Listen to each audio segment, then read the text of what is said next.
প্রিয় মৎস্যচাষী ভাই ও বন্ধুরা, আসসালামু আলাইকুম। আজকে আপনাদের মাঝে নিয়ে হাজির হলাম 2024 সালের থাই পাঙ্গাস মাছের পোনার ভিডিও নিয়ে। ডিয়ার ভিউয়ার্স, আপনি কি থাই পাঙ্গাস মাছ চাষ করতে আগ্রহী?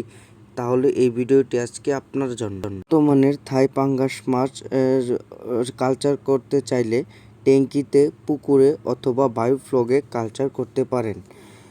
স্ক্রিনে যে মাছগুলো দেখতে পাচ্ছেন এগুলো অরিজিনাল থাই পাঙ্গাস মাছের পোনা। এই থাই পাঙ্গাস মাছের পোনাগুলো 3 থেকে 4 মাসের মধ্যে বাজারজাত করতে পারবেন।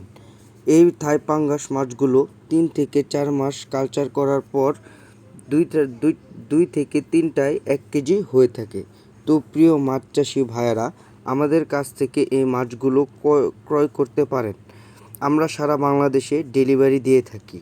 এই মাছগুলো আমরা সর্বোচ্চ কম দামে ক্রয় করে থাকি। স্ক্রিনে দেওয়া নম্বরে যোগাযোগ করুন। আসসালামু আলাইকুম।